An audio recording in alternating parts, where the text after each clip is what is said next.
নমস্কাৰ আপোনালোক সকলোকে পুনৰবাৰ আপোন নিউজৰ অন্য এটা ভিডিঅ'লৈ স্বাগতম জনাইছোঁ। যিসকল লোকে নেকি চৰকাৰী ঘৰ নাই পোৱা তেওঁলোকৰ কাৰণে এটা বিৰাটেই ভাল খবৰ ওলাই পৰিছে। এতিয়া আপোনালোকে ক'ব পাৰে যে আমি জানো ভাল খবৰটো, অসম চৰকাৰৰ ফালৰ পৰা ঘোষণা কৰিছে নতুনকৈ 15 লাখ চৰকাৰী ঘৰ দিব। সেইটো ভাল খবৰ নহয়, বেলেগ এটা ভাল খবৰ ওলাইছে আপোনালোক সকলোৱে কাৰণ এই খবৰটো যোৱাকালিৰ ভিডিঅ'টোত মই আপোনালোকক অলৰেডি জনাইছোঁ। তো আপোনালোকে যদি চৰকাৰী ঘৰ নাই পোৱা তেন্তে আপোনালোকৰ কাৰণে এটা বিৰাটেই ভাল খবৰ ওলাই পৰিছে। আৰু তাৰ লগতে যিসকল চৰকাৰী চাকৰিয়াল আছে, চৰকাৰী চাকৰিয়ালসকলৰ কাৰণেও এটা ভাল খবৰ ওলাইছে, মানে ধনী মানুহবিলাকৰ কাৰণেও এটা ভাল খবৰ ওলাই পৰিছে, যদিহে আপোনালোকে এতিয়ালৈকে এটা চৰকাৰী ঘৰ লাভ কৰা নাই। আৰু যিসকল লোকে চৰকাৰী ঘৰ লাভ কৰিলে তেওঁলোকৰ কাৰণেও ভাল খবৰ আছে। ভিডিঅ'টো প্ৰথমৰ পৰা শেষলৈকে চাই থাকিব, তেওঁলোকে আকৌ এবাৰ মানে দুবাৰকৈ হয়তো চৰকাৰী ঘৰ এতিয়া লাভ কৰিব। ভিডিঅ'টো বহুতেই গুৰুত্বপূৰ্ণ হ'ব, ভিডিঅ'টো প্ৰথমৰ পৰা শেষলৈকে চাই থাকিব।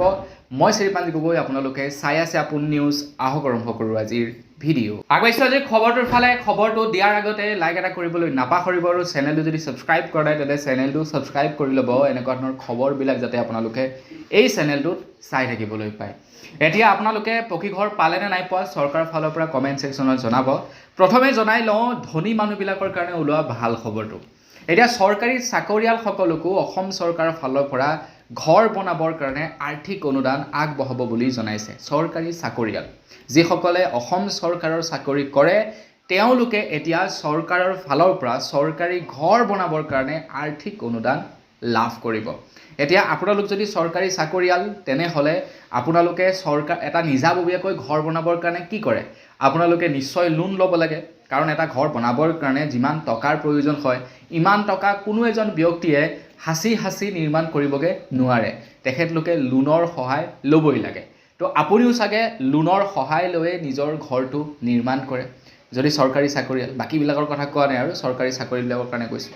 এতিয়া চৰকাৰী চাকৰিয়ালসকলৰ কাৰণে ভাল খবৰ ওলাইছে যে চৰকাৰী চাকৰিয়ালসকলে এতিয়া আপোন ঘৰ আঁচনিৰ জৰিয়তে লোন ল'ব পাৰিব আৰু সেই লোনত 1%লৈকে চৰকাৰৰ ফালৰ পৰা ছাবচিডি প্ৰদান কৰিব বুলি জনাইছে। চহৰীয়া অঞ্চলৰ মানুহ, গাঁৱলীয়া অঞ্চলৰ মানুহ কোনো কথা নাই, যিসকল লোকে চৰকাৰী চাকৰি কৰে তেওঁলোকে এতিয়া চৰকাৰৰ ফালৰ পৰা আপোন ঘৰ আঁচনিৰ জৰিয়তে ঋণ ল'ব পাৰিব। আৰু ঋণ লোৱাৰ সময়ত যি ইণ্টাৰেষ্ট লগায় বেংকে, সেই ঋণত 1% ছাবচিডি প্ৰদান কৰিব বুলি জনাইছে। যদি 7% লগায় তেনেহ'লে 1% ছাবচিডি মানে 6%হে দিব লাগিব। যদি 6% লয় 1% ছাবচিডি থাকিব, তেন্তে 5%হে আপোনালোকে ৰিটাৰ্ণ কৰিব লাগিব।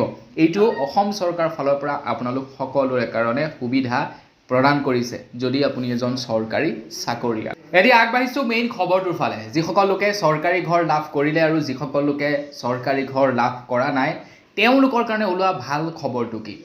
অসম চৰকাৰৰ ফালৰ পৰা 2023 চনত এক বিশেষ আঁচনি উল্লেখ কৰিছিলে। মানে বৰ্তমানৰ মুখ্যমন্ত্ৰী হিমন্ত বিশ্ব শৰ্মাদেৱে এখন বিশেষ আঁচনিৰ কথা ঘোষণা কৰিছিলে। সেইখন আঁচনি হৈছিলে মুখ্যমন্ত্ৰী আৱাস যোজনা। অৰ্থাৎ মুখ্যমন্ত্ৰী আৱাস যোজনাৰ অধীনত অসম চৰকাৰে এতিয়া চৰকাৰী ঘৰ বিতৰণ কৰিব। তো যিসকল লোকৰ নেকি চৰকাৰী ঘৰ নাই তেওঁলোকে এতিয়া অসম চৰকাৰৰ মুখ্যমন্ত্ৰীৰ আৱাস যোজনাৰ অধীনত চৰকাৰী ঘৰ লাভ কৰিব। যিসকলে কেন্দ্ৰ চৰকাৰৰ ফালৰ পৰা পাইছে তেওঁলোকেতো পাইছেই, কিন্তু যিসকলে এতিয়ালৈকে পোৱা নাই তেওঁলোকে মুখ্যমন্ত্ৰী আৱাস যোজনাৰ অধীনত চৰকাৰী ঘৰ লাভ কৰিব। তো আপোনালোকৰ নাম যদি প্ৰধানমন্ত্ৰী আৱাস যোজনাৰ লিষ্টত নাই তেনেহ'লে চিন্তা কৰিব নালাগে, আপোনালোকৰ নাম মুখ্যমন্ত্ৰীৰ আৱাস যোজনাৰ লিষ্টত আহিব আৰু আপোনালোকে চৰকাৰী ঘৰ লাভ কৰিব। দুয়ো ক্ষেত্ৰতে আপোনালোকে 1,30,000 টকাই লাভ কৰিব। প্ৰধানমন্ত্ৰীৰ আৱাস যোজনাটো আপোনালোকে 1,30,000 পাব আৰু মুখ্যমন্ত্ৰীৰ আৱাস যোজনাটো আপোনালোকে 1,30,000 টকাই পাব। পইচাৰ মানে পইচা যিমান দিয়া হয় দুয়োটাতে সমানেই দিব, কিন্তু এটা হৈ গ'ল প্ৰধানমন্ত্ৰীৰ ফালৰ পৰা আহিব আৰু এটা হৈ গ'ল মুখ্যমন্ত্ৰীৰ তৰফৰ পৰা আহিব। এতিয়া যিসকল লোকে চৰকাৰী ঘৰ লাভ কৰা নাই তেওঁলোকেতো ডেফিনেটলি মুখ্যমন্ত্ৰীৰ আৱাস গৃহ এটা লাভ কৰিব। আৰু তাৰ লগতে যিসকল লোকে চৰকাৰী ঘৰ লাভ কৰিলে তেওঁলোকেও মুখ্যমন্ত্ৰীৰ আৱাস গৃহৰ সুবিধা লাভ কৰিব পাৰে। মুখ্যমন্ত্ৰীৰ আৱাস গৃহ, প্ৰধানমন্ত্ৰীৰ আৱাস গৃহ নহয়। তো ইয়াৰ কাৰণে আপোনালোকৰ বছৰি ইনকম 3 লাখ টকাতকৈ কম হ'ব লাগিব। আপোনাৰ নামত পকী ঘৰ পঞ্জীয়ন থাকিব নোৱাৰিব।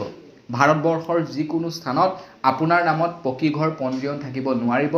তেতিয়াহে আপোনালোকে চৰকাৰী ঘৰ পাব আৰু লগতে আপোনালোকৰ ৰেচন কাৰ্ড থাকিব লাগিব তেতিয়া আপোনালোকে এটা পকী ঘৰ লাভ কৰিব মুখ্যমন্ত্ৰীৰ আৱাস যোজনাৰ অধীনত বা প্ৰধানমন্ত্ৰীৰ আৱাস যোজনাটো বাদ দিলোঁ মুখ্যমন্ত্ৰীৰ আৱাস যোজনাৰ অধীনত ঘৰ পাবৰ কাৰণে ভাৰতৰ যিকোনো স্থানত য'তেই নহওক আপোনালোকৰ নামত পকী ঘৰ পঞ্জীয়ন থাকিব নোৱাৰিব আপোনালোকৰ বছৰি ইনকম 3 লাখ টকাতকৈ কম হ'ব লাগিব তেতিয়া মুখ্যমন্ত্ৰীৰ আৱাস যোজনাৰ এটা ঘৰ লাভ কৰিব এতিয়া আবেদন কৰিব কেনেকৈ আপোনালোকে আবেদন কৰিবৰ কাৰণে প্ৰথমে আপোনালোকে কিছু ডকুমেণ্টৰ যোগাৰ কৰি ৰাখিব লাগিব যেনে আপোনালোক দৰিদ্ৰ সীমা ৰেখাৰ যে তলৰ মানুহ হয় তাৰ কাৰণে প্ৰমাণপত্ৰ মানে ৰেচন কাৰ্ড আপোনালোকক লাগিব জব কাৰ্ড আপোনালোকে ডিবিটি বেংক একাউণ্ট যোগাৰ কৰি ৰাখিব লাগিব আধাৰ কাৰ্ড লাগিব পান কাৰ্ড লাগিব ভোটাৰ কাৰ্ড এইবিলাক ডকুমেণ্ট আপোনালোকে যোগাৰ কৰি ৰাখিব লাগিব যিসকলৰ জিঅ'টেগ হৈ গৈছে তেওঁলোকে চৰকাৰী ঘৰ লাভ কৰিব আৰু যিসকলে জিঅ'টেগ কৰা নাই যিসকলৰ নাম লিষ্টত নাই তেওঁলোকৰ বাবে সোনকালে আবেদনৰ ব্যৱস্থা কৰা হ'ব চৰকাৰ গঠন হৈছেহে এতিয়া আপোনালোকৰ কাৰণে সিস্টেমবিলাক উলিয়াব